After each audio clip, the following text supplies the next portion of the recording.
ہم یہ بات جانتے ہیں کہ اللہ تعالیٰ جل مجدہ الکریم نے اپنے محبوب سرور عالم صلی اللہ علیہ وآلہ وبارک وسلم کو ساری کائنات کے لیے رحمت بنا کر بھیجا۔ اس وقت جو موجودہ مغربی صورتحال ہے، اہل مغرب ایسا کوئی موقع نہیں جانے دیتے جس میں وہ اسلام، اہل اسلام، قرآن، صاحب قرآن کسی نہ کسی حوالے سے وہ ان کے اوپر کوئی نہ کوئی الزام، کوئی پروپیگنڈا وہ کرتے رہیں، وہ اس میں کوئی کسر نہیں رکھتے۔ ہم دیکھتے ہیں کہ ہمارے معاشرے میں اس وقت جو سب سے زیادہ صورتحال جو ہمیں پیش آتی ہے، جو دیکھنے کو ملتی ہے، وہ ہے بعض NGOs کی طرف سے، جو مغربی تنظیمیں ہیں ان کی طرف سے ہر سال عورت مارچ کیا جاتا ہے۔ عورت کی آزادی کے حوالے سے کہہ لیں، عورت کے حقوق کے حوالے سے کہہ دیں۔ اب وہ ایک مارچ کرتے ہیں جس میں وہ کہتے ہیں جی ہمارے ساتھ زیادتی ہو رہی ہے اور عورت کے حقوق کوئی نہیں ہے، اور جب وہ یہ بات کرتے ہیں تو پھر وہ ایک ہی صف میں سب کو کھڑا کر دیتے ہیں، حالانکہ تمام اسلام کے مقابلے میں جتنی بھی تہذیبیں آج موجود ہیں دنیا میں، ان سب کا تقابل کیا جائے تو جتنا اسلام نے خواتین کو عزت دی ہے، باقی کسی معاشرے میں وہ عزت نہیں، کسی معاشرے میں وہ مقام و مرتبہ نہیں۔ مثلا آپ یہی لے لیں کہ قرآن کریم فرما رہا ہے وَقَضَىٰ رَبُّكَ أَلَّا تَعْبُدُوا إِلَّا إِيَّاهُ وَبِالْوَالِدَيْنِ إِحْسَانًا۔ قرآن کریم نے جا بجا والدین سے حسن سلوک کا ذکر کیا، اور جس انداز میں قرآن ذکر کرتا ہے، جس پیرائے میں قرآن ذکر کرتا ہے، اس پیرائے کو اگر کوئی سمجھے، اللہ فرما رہا ہے وَقَضَىٰ رَبُّكَ، تیرے رب کا فیصلہ کیا ہے کہ سوائے اس کے کسی کی عبادت نہ کی جائے اور والدین سے حسن سلوک کیا جائے۔ آپ یہاں دیکھیے کہ محدثین مفسرین فرماتے ہیں اپنی عبادت کے متصل اللہ نے والدین کا ذکر کیا کہ میری عبادت، میرے علاوہ کسی کی عبادت نہ کی جائے اور والدین سے حسن سلوک کیا جائے۔ پھر قرآن فرما رہا ہے وَإِذْ أَخَذْنَا مِيثَاقَ بَنِي إِسْرَائِيل، ہم نے بنی اسرائیل سے وعدہ لیا۔ کیا وعدہ لیا؟ لا تعبدون الا اللہ، والدین کے میرے سوا کسی کی عبادت نہیں کریں گے، اللہ کے سوا کسی کی عبادت نہیں کریں گے، پہلا وعدہ لا تعبدون الا اللہ، اور اس کے بعد جو دوسرا وعدہ ہے وَبِالْوَالِدَيْنِ إِحْسَانًا۔ تیسری آیت وَاعْبُدُوا اللَّهَ، اللہ کی عبادت کرو، وَلَا تُشْرِكُوا بِهِ شَيْئًا، کسی کو اس کا شریک نہ ٹھہراؤ، وَبِالْوَالِدَيْنِ إِحْسَانًا، والدین سے حسن سلوک کرو۔ اب والدین میں اکیلا والد تو نہیں آتا، والدین میں ماں بھی شامل ہے۔ پھر قرآن جب تعلیم دے رہا ہے تو اس سے بڑھ کر ادب کی تعلیم، اس سے بڑھ کر خیال کی تعلیم آپ کو اسلام کے مقابلے میں کسی معاشرے میں نظر نہیں آئے گی کہ فرمایا رب کا فیصلہ کیا ہے، رب کا فیصلہ کیا ہے اگر یہ دونوں یا ان میں سے کوئی ایک اما یبلغن عندک الکبر احدہما او کلاہما، یہ دونوں یا ان میں سے کوئی ایک اگر بڑھاپے کو پہنچے تو تم ان سے اف بھی نہیں کہہ سکتے۔ اف ایک معمولی سا درجہ ہے، اور یہاں بھی کہا گیا اگر اس سے بھی ہلکا کوئی جملہ ہوتا تو اللہ تعالیٰ اسے بھی کہنے کو منع کر دیتے۔ اف بھی نہیں کہہ سکتے، ان سے جھڑک کر بات نہیں کر سکتے، جھڑک نہیں سکتے۔ پھر قرآن حکم دے رہا ہے ان سے نرمی سے بات کرو، ان کے لیے رحمت والے بازو بچھاؤ، پھر ان کے لیے دعا مانگو۔ تو یہ تو تعلیم ہے تو جو اسلام، اب یہ جو تعلیم دی جا رہی ہے مغرب میں، آج بھی ماں باپ جو ہیں ان کا حال یہ ہے کہ ان کو اولڈ ہاؤس میں چھوڑایا جاتا ہے. اور ہمارے جو لوگ ہیں نا، جو مغرب کو بڑا ترجیح دیتے ہیں اور کہتے ہیں جی مغرب کا معاشرہ، مغرب کا معاشرہ، تو اس معاشرے میں ماں باپ کو وہ اولڈ ہاؤس میں چھوڑاتے ہیں، جو بزرگوں کے رہنے کے لیے جو گھر وہاں پہ بنائے جاتے ہیں جہاں پہ صرف بوڑھوں کو رکھا جاتا ہے. بدقسمتی سے مسلمان معاشرہ بھی ان چیزوں کو اپنا رہا ہے کہ ہمارے ہاں بھی یہ اولڈ ہاؤسز بنتے جا رہے ہیں اور یہاں بھی ماں باپ کو وہاں پہ چھوڑ کے آنے کا رواج زور پکڑتا جا رہا ہے. تو ایک بات بڑی اہم ہے، اسلام اور مسلمان جو ہے اس کا کردار، اس میں کوئی کمی آ سکتی ہے، اسلام میں کوئی جھول، کوئی کمی نہیں ہے. تو آج ضرورت ہے اس بات کی، میں نے ایک مثال کے طور پہ یہ 3 آیات آپ کے سامنے رکھی کہ اسلام نے تو اتنی تعلیم دی ہے، تو ہمیں اسلام کے بالمقابل کہیں بھی یہ تعلیم نظر نہیں آتی. اسلام تو ہر ایک کے حقوق کا خیال رکھتا ہے، آگے چل کے ہم پڑھیں گے ابھی. تو حسن سلوک کیا ہے؟ حسن سلوک کی کتنی قسمیں ہیں جو قرآن نے بیان کی ہیں. اچھا سلوک کرنا، اچھے سے پیش آنا، اس کی کتنی قسمیں ہیں جو قرآن بیان کر رہا ہے. جیسے نبی سرور عالم صلی اللہ علیہ وآلہ وبارک وسلم نے ارشاد فرمایا کہ انسانی جسم میں 360 یہ جو 360 ہڈیاں جوڑ ہیں، اتنا ہی انسان پر روزانہ صدقہ کرنا لازم ہے. اب جب آپ نے یہ جملہ سنا تو آپ کے ذہنوں میں فوری آیا بھی کہ 360 جوڑ اور 360 کی برابر صدقہ، یہ تو ممکن نہیں ہے. اللہ کے نبی سرور عالم صلی اللہ علیہ وسلم نے اس کو آسان کر دیے، فرمایا مسکرا کے بات کرنا بھی صدقہ، تمہارا اپنے بھائی کا سامان اٹھوا دینا بھی صدقہ،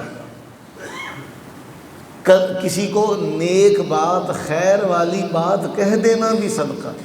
جس مذہب میں، جس دین میں آپ کسی کو مسکرا کر دیکھ لیں اس کو بھی صدقہ کہا گیا ہو، تو ماں باپ کا تو پھر مقام و مرتبہ ہی اور ہے. حقوق کا لحاظ اسلام نے اتنا کیا. تو حسن سلوک کے حوالے سے قرآن کریم بہت واضح طور پر بیان کرتا ہے. جہاں قرآن ذکر کر رہا ہے کہ اللہ تعالیٰ کی عبادت کرو، کسی کو اس کا شریک نہ ٹھہراؤ، تو اول رکھا والدین کو کہ حسن سلوک کرو، اللہ کی مخلوق سے حسن سلوک کرو، پہلی توجیہ. دوسری توجیہ قرآن یہ بیان کر رہا ہے کہ کسی کے ساتھ نرمی سے پیش آنا، یہ حسن سلوک کا دوسرا درجہ. تیسرا درجہ قرآن کریم بیان کر رہا ہے کہ اچھی بات کہنا،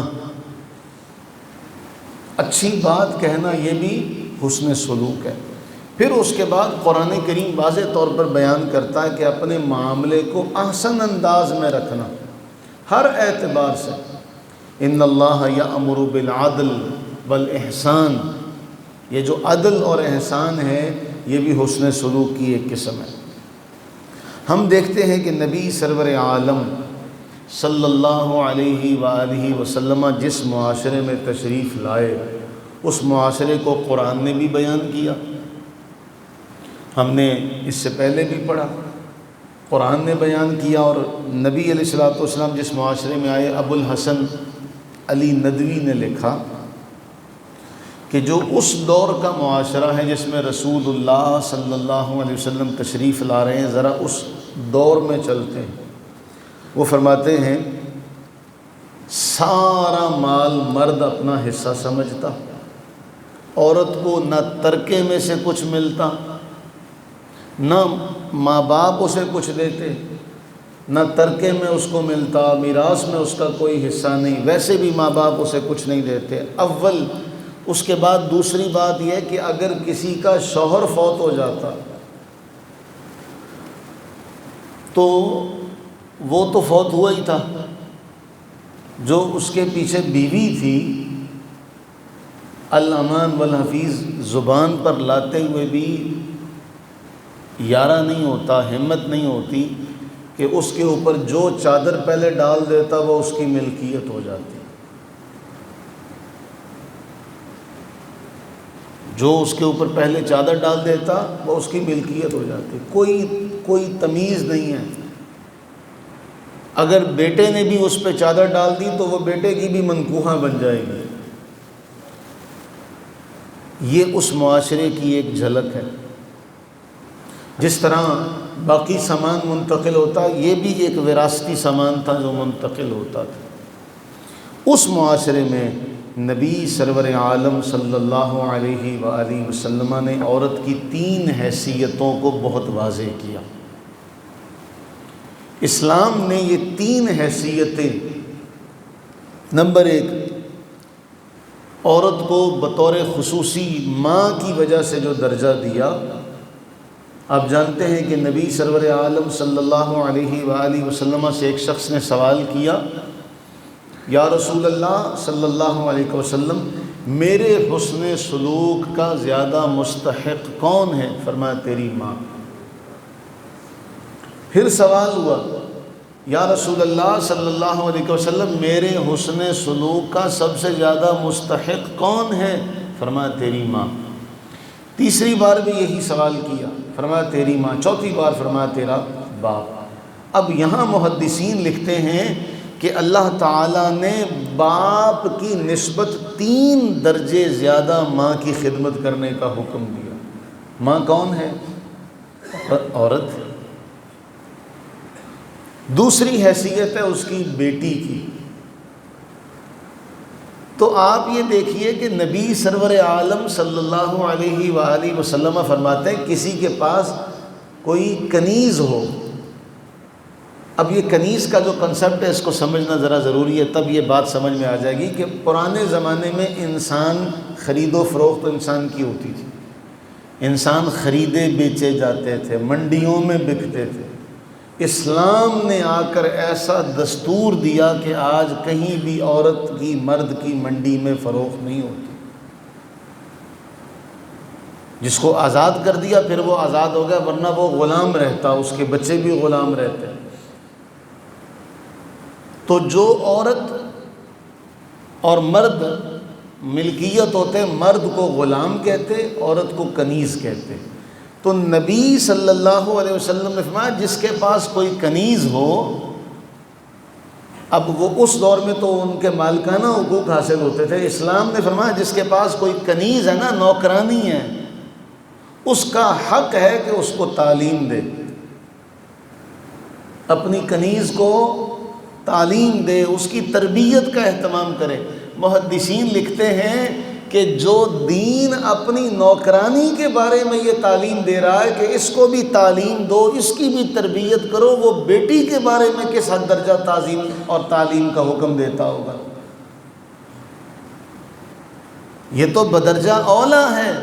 محدثین نے لکھا کہ بدرجہ اولا، جہاں نوکرانی کے بارے جس کے آپ مالک ہیں، اللہ کے نبی فرماتے ہیں اس کی تربیت کرو، اس کو تعلیم دو، کہ اللہ نے اس کو تمہیں اس کا مالک بنا دیا۔ تو جو بیٹی اللہ نے عطا کی، پھر اس کی تعلیم کا، اس کی تربیت کا حق کتنا۔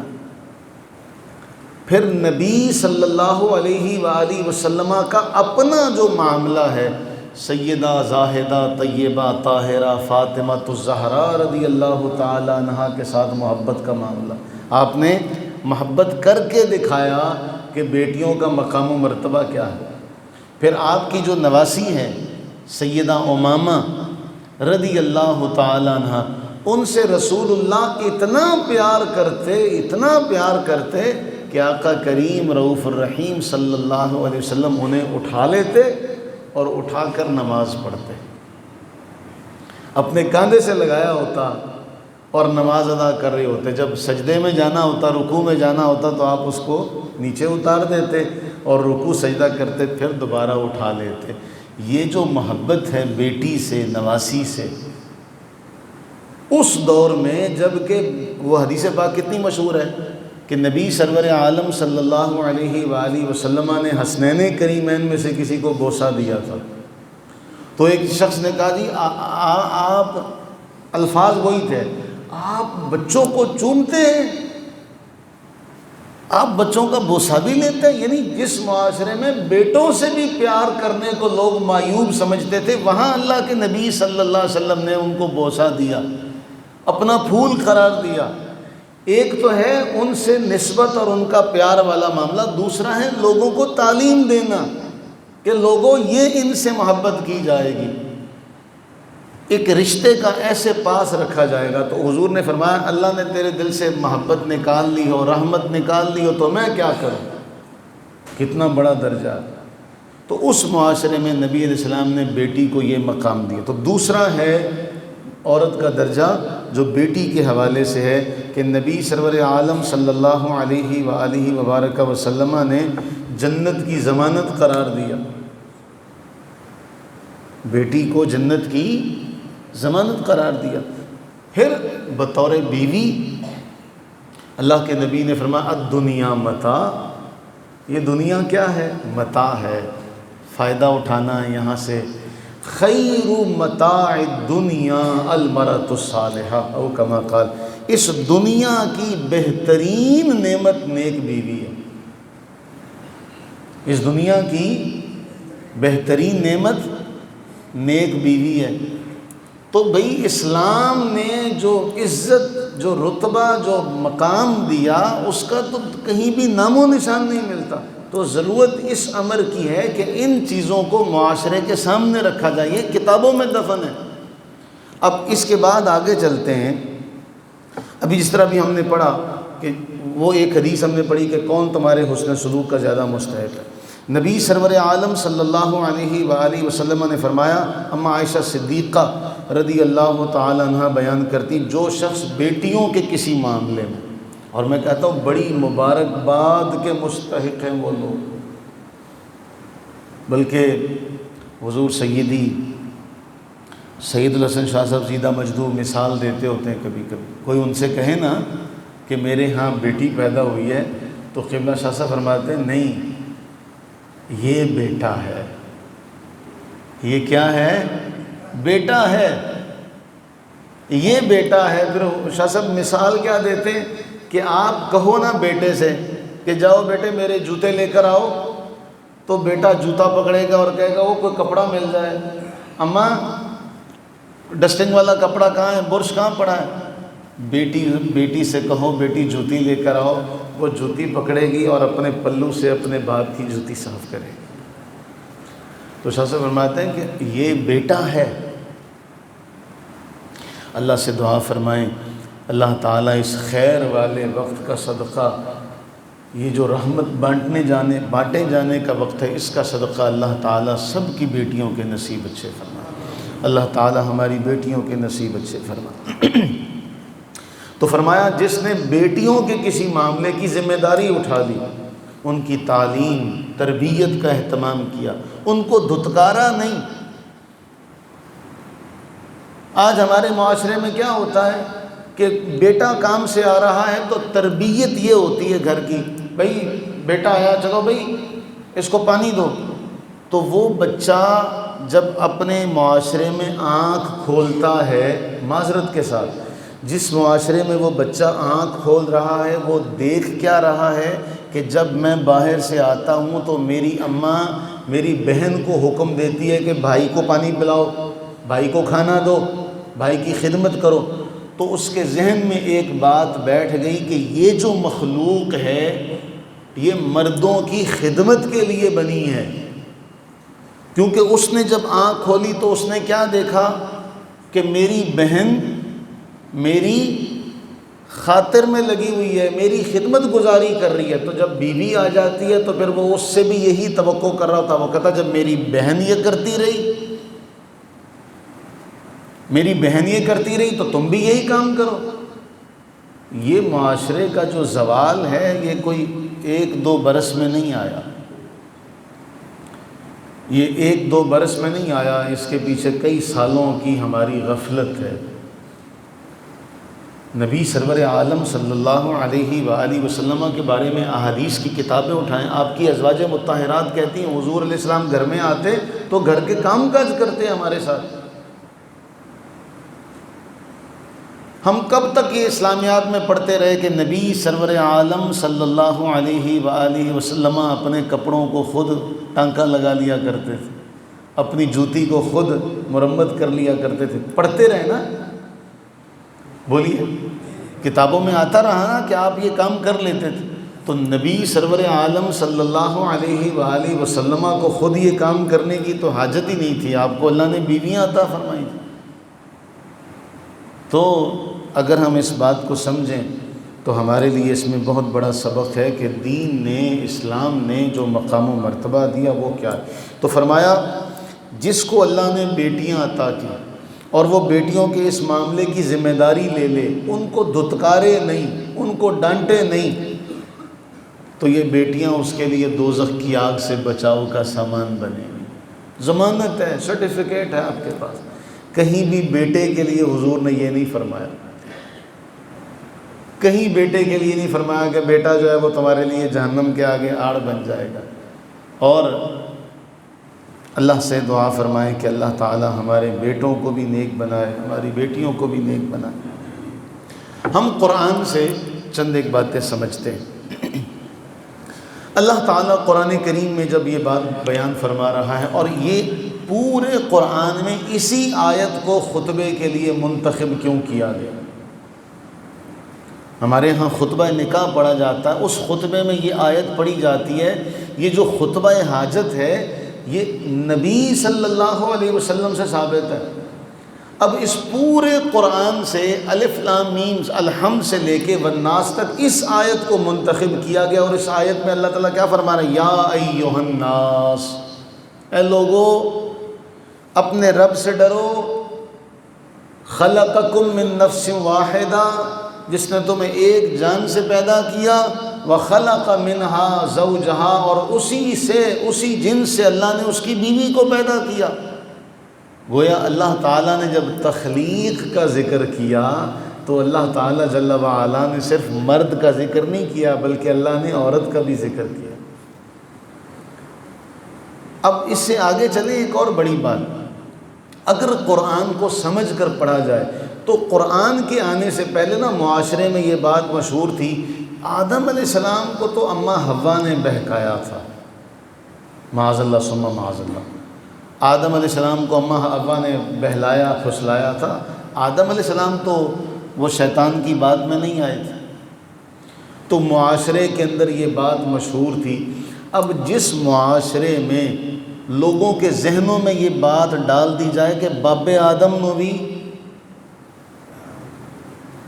بات سمجھتے ہیں نا، جس معاشرے کے ہر چھوٹے بڑے کے کان میں یہ بات ڈال دی گئی بھی ساڈے تے باب آدم نو بھی اماں حوا نے ادا کیتا، تو جب بھی بات ہوگی تو وہ عورت کو اسی نظر سے دیکھے گا۔ قرآن نے اس جھوٹے معاملے کی بالکل کلی اعتبار سے نفی کی۔ قرآن میں فَأَزَلَّهُمَ الشَّيْطَانُ، ان دونوں کو شیطان نے پھسلایا تھا۔ قرآن کیا فرما رہا ہے؟ فَأَزَلَّهُمَ الشَّيْطَانُ، ان دونوں کو۔ قرآن نے یہ نہیں کہا کہ اماں حوا کو پھسلایا تھا اور پھر اماں حوا نے باب آدم کو مشورہ دیا تھا کہ یہ کام کر لو۔ قرآن میں دونوں کو، اس لیے تاکہ لوگوں کے ذہنوں میں یہ بات جو بیٹھی ہوئی ہے یہ نکل جائے، وہ اماں حوا کو سارا مورد الزام دیتے ہیں۔ تو قرآن کے اس جملے کو، یہ تو سورہ بقرہ میں پہلے پارے میں ذکر ہو گیا نا، فَأَزَلَّهُمَ الشَّيْطَانُ، ان کو کس نے بہکایا؟ شیطان نے۔ تو شیطان نے دونوں کو بہکایا، تو قرآن نے اس معاملے کی نفی کر دی کہ جو لوگوں کے ذہنوں میں تھا کہ یہاں بھی اماں حوا نے اپنا معاملہ رکھا۔ تو قرآن اگر کوئی سمجھ کے پڑھے، پھر قرآن کریم کیا فرما رہا؟ یا ایھا الناس، اے لوگو، انا خلقناکم من ذکر و انثی، ہم نے تمہیں ایک مرد سے اور ایک عورت سے پیدا کیا، کسی کی تخصیص نہیں۔ یہاں مفسرین لکھتے ہیں اللہ تعالیٰ جل وعلا نے مرد و عورت کو برابر کا درجہ دیا، فرمایا جتنا مرد کا تخلیق میں حصہ ہے اتنا ہی عورت کا حصہ ہے۔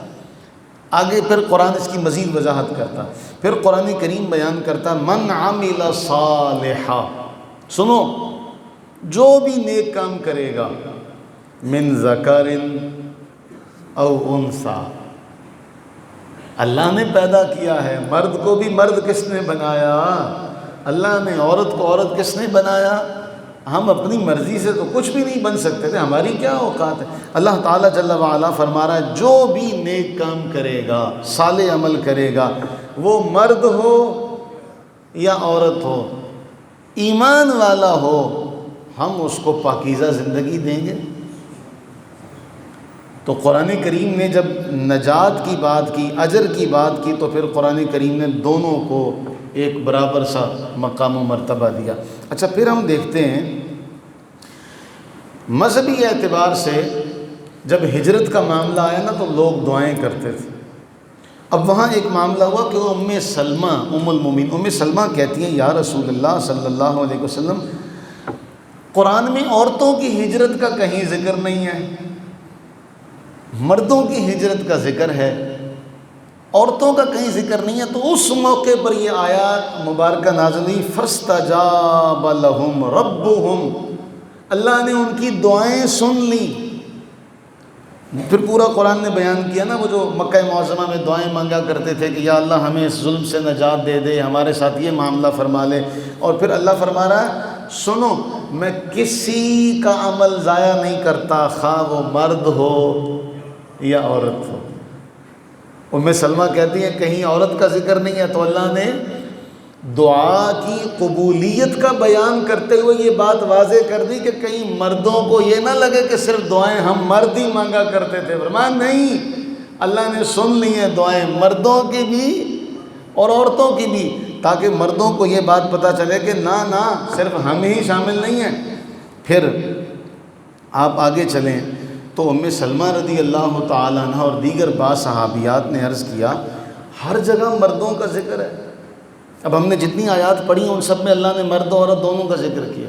اب اس قرآن سے کوئی اپنی مرضی سے وہ منتخب آیات لے لے جس میں صرف مردوں کا ذکر ہو اور لوگوں کو تاثر یہ پیش کرے کہ جی ہے ہی مرد، اب مرد کس اعتبار سے ہے وہ میں آگے ذکر کروں گا۔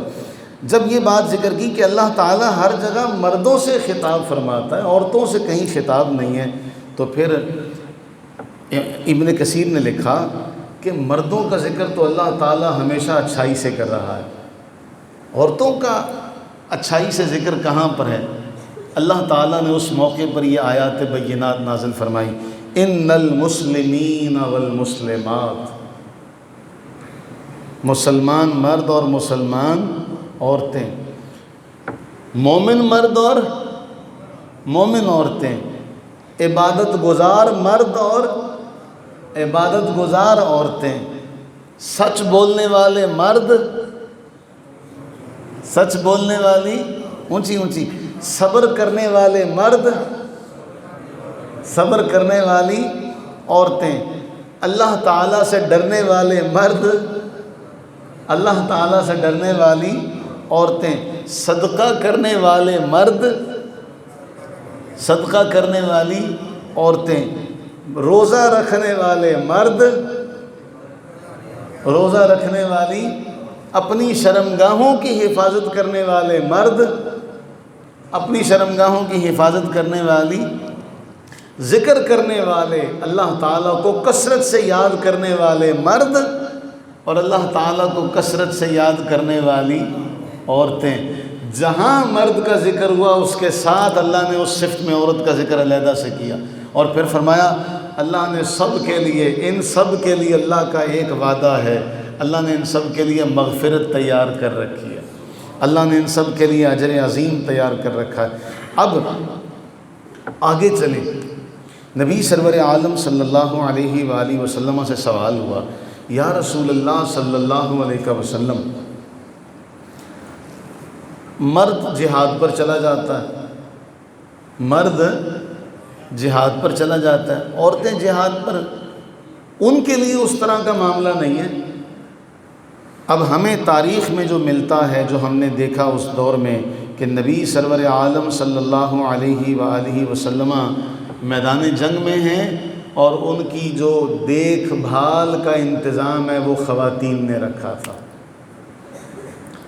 وہاں کوئی مشکیزہ لے کے پانی پلا رہی ہے، مرم پٹی ہو رہی ہے، تو برابر کا ان کا درجہ شریعت مطہرہ نے بیان کیا۔ اب جب اما عائشہ، جب رسول اللہ صلی اللہ علیہ وآلہ وسلم سے یہ سوال ہوا کہ اللہ تعالیٰ نے، عائشہ رضی اللہ عنہ کہتی ہیں، سوال کیا کہ اے اللہ کے رسول، ہم سمجھتے ہیں کہ سب سے افضل جہاد ہے، ہم بھی جہاد نہ کریں،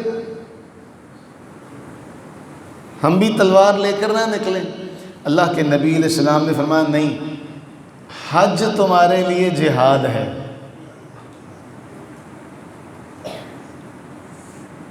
حج تمہارے لیے جہاد ہے۔ اب حدیث پڑھی ہے، حدیث پڑھی ہے، رسول اللہ صلی اللہ علیہ وسلم کا نام نامی اس میں گرامی لیا، آپ کا فرمان پڑھا۔ ایک روایت کہی جاتی ہے کہ نیکوں کا ذکر کیا جائے تو رحمت نازل ہوتی ہے، سکینت نازل ہوتی ہے۔ تو دنیا میں تو نیک سب سے بڑے جتنے مقام و مرتبے کو بھی پہنچیں گے، حضور کے فرمان کو سن کر ہی پہنچیں گے نا۔ تو رسول اللہ صلی اللہ علیہ وسلم نے فرمایا کہ تمہارے لیے عمدہ جہاد جو ہے وہ حج مبرور ہے۔ دعا فرمائیں کہ اللہ تعالی ہم سب کی ماؤں، بہنوں، بیٹیوں کو حج جیسی سعادت عطا فرمائے۔ وہ تو آج بھی جہاد کا درجہ حاصل کر سکتی ہیں، وہ تو آج بھی جہاد کا ثواب لے سکتی ہے کہ اللہ کے نبی نے فرمایا تمہارے لیے حج مبرور جو ہے یہ کیا ہے؟ یہ جہاد ہے۔ تو نبی سرور عالم صلی اللہ علیہ وسلم نے اگلا معاملہ یہ رکھا کہ رسول اللہ صلی اللہ علیہ وسلم نے ہفتے میں ایک دن مقرر کیا ہوا تھا۔ آپ نے ہفتے میں ایک دن مقرر کیا ہوا تھا، اس دن خواتین اللہ کے نبی، تو عورتیں وہ خطبہ نہیں سن سکی تھیں۔ تو نبی سرور عالم صلی اللہ علیہ وسلم مردوں کو خطبہ دینے کے بعد حضرت سیدنا بلال رضی اللہ تعالیٰ عنہ کے ہمراہ نکلے اور آپ نے علیحدہ جا کر عورتوں کو خطبہ دیا، واعظ و نصیحت کا اہتمام کیا۔ اب خطبے سے مراد یہ نہیں ہے، عید کا خطبہ تو ہو چکا تھا نا، عید کی نماز کے بعد خطبہ وہ ہو چکا تھا، تو اب یہاں مکمل ہو جانے کے بعد عورتوں کو علیحدہ جا کر اللہ کے نبی علیہ الصلوۃ والسلام نے نصیحت فرمائی۔ یہاں محدثین لکھتے ہیں معلوم یہ ہوا کہ جتنی تربیت کا حق اللہ نے مردوں کا رکھا ہے، اتنی تربیت کا حق اللہ نے عورتوں کا رکھا ہے۔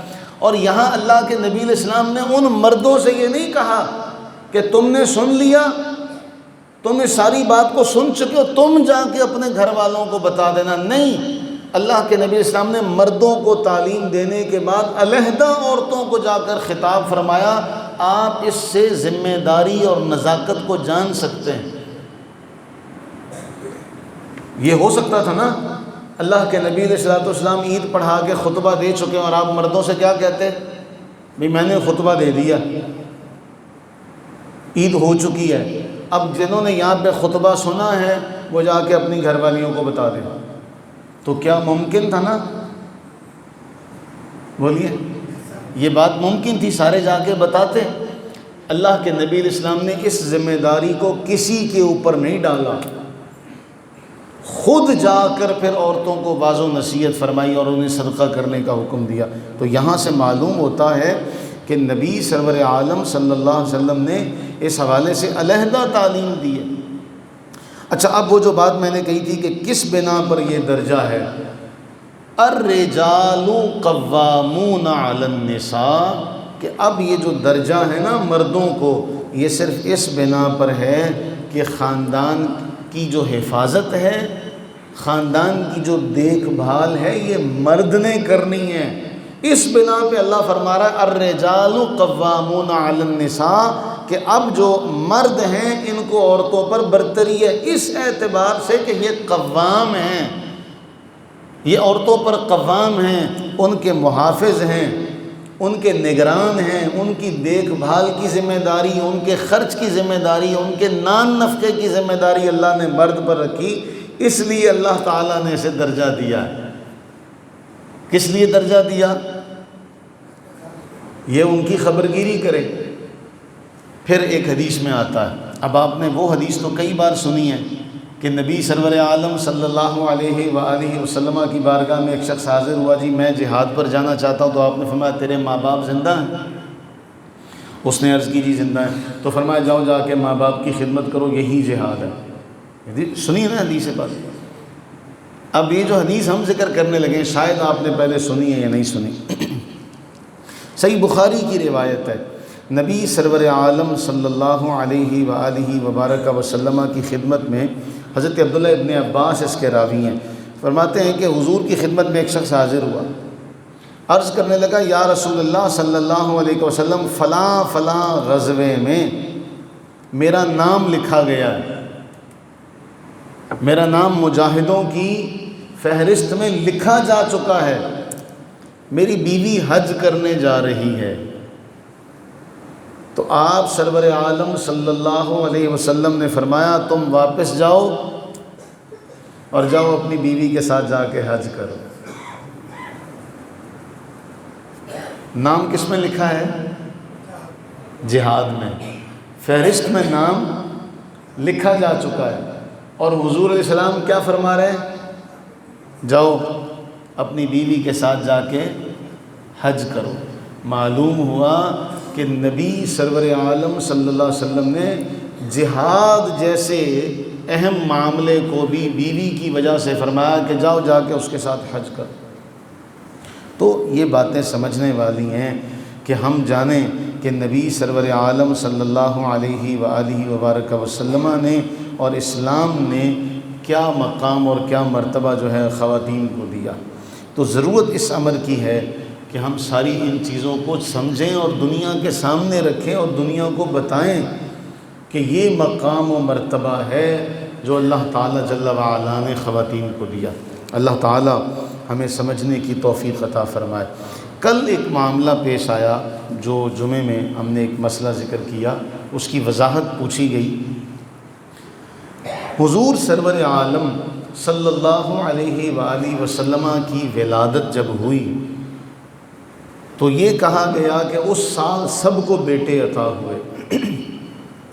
تو یہ واقعہ اگر ایسا ہوا ہوتا،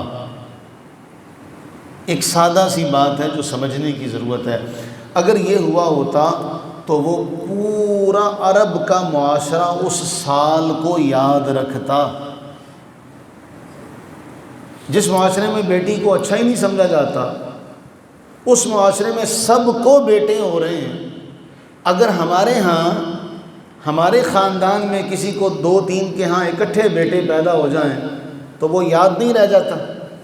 تو اگر پورے عرب میں سب کو اس سال بیٹے ہوئے تھے تو عرب میں وہ سال بڑا مشہور ہو جاتا اور اس کو یاد رکھا جاتا. جیسے جس سال ہاتھیوں کا حملہ ہوا، جملے کو سمجھیے گا، کیلنڈر تو تھا نہیں. پرانے وقتوں میں ہمارے دیہات میں کسی کی پیدائش کا، کسی کی وفات کا معاملہ کیسے یاد رکھا جاتا تھا؟ وہ جدوں 65 دی جنگ ہوئی نا ادوں یہ پیدا ہویا سی. ایسا ہی ہے نا، جدوں ایدی شادی ہوئی تو ادوں یہ پیدا ہویا سی. یہ معاملے یاد رکھے جاتے تھے. کسی مشہور واقعے کے ساتھ اپنی پیدائش کو بیان کیا جاتا تھا کہ جی فلاں واقعہ جب ہوا نا اس دور میں یہ پیدا ہوا تھا، اور نہیں پتہ. یا اس سے پیچھے چلے جائیں تو ہم نے اپنے بڑوں سے سنا کہ جب ہم ہجرت کر کے آئے نا ہندوستان سے تو اس وقت یہ 1 یا 2 سال کی تھی، یا یہ گھٹنوں کے بل چلتی تھی یا چلتا تھا. اتنا ہمیں یاد، تو یہی یاد رکھا جاتا تھا نا. تو اس سال ابرہہ حملہ کرنے آیا تھا، ہے نا آپ کے علم میں، تو وہ سال مشہور تھا ہاتھیوں والا سال. تو عرب میں پورے میں مشہور تھا کہ ہاتھیوں والا سال.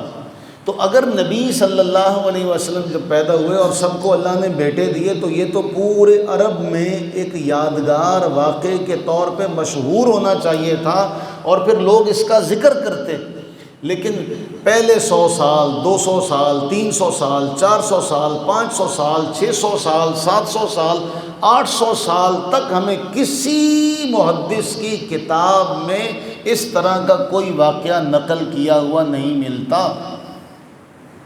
900 سال کے بعد جو ایک لکھنے والے لکھتے ہیں کہ جی اس سال سب کو بیٹے پیدا ہوئے، تو ان 900 سالوں میں کسی نے اس واقعے کی طرف اشارہ تک نہیں کیا. تو کسی بھی واقعے کے جھوٹا ہونے کے لیے صرف یہی کافی ہے. ایک نا بڑی ٹیکنیکلی ایک ٹرم استعمال کرتے ہیں ہمارے لوگ، مذہبی لوگ، وہ جی عدم ذکر نفی کو مستلزم نہیں ہوتا۔ وہ بھائی جس چیز کا ذکر 900 سال میں ہوا ہی نہیں ہے، وہ چیز کیسے ایگزسٹ کرتی ہے جو 900 سال میں کسی نے لکھی نہیں؟ تو اس طرح تو پھر ہر بندہ ہر بات لکھے اور آپ کہیں وہ کہ جی اس سے پہلے نہیں تھی، تو نہ ہونا اس کے نہ ہونے کی دلیل تو نہیں ہوتی، اور وہ یہ بات کر لے۔ اس لیے کہیں نہ کہیں عقلی پیمانوں پر باتوں کو رکھا جائے گا، جو رکھا جانا بڑا ضروری ہے۔ تو یہ واقعہ نبی صلی اللہ علیہ وسلم کی شان بیان کرنے کے لیے، اس کے علاوہ اور بہت سارے واقعات ہیں جس سے آپ کی شان بیان ہو سکتی ہے۔ تو ایسے کمزور واقعات سے حضور کی شان کو بیان کرنا، ہمارے پاس جب صحیح واقعات موجود ہیں، قرآن موجود ہے، احادیث صحیحہ موجود ہے، تو پھر کیا ضرورت پڑی ہمیں حضور کی شان بیان کرنے کے لیے 900 سال بعد والے کا سہارا لینا پڑے؟ بات کی سمجھ آئی؟ اللہ تعالیٰ اپنی رحمت نازل فرمائے۔ ایک اور بات کروں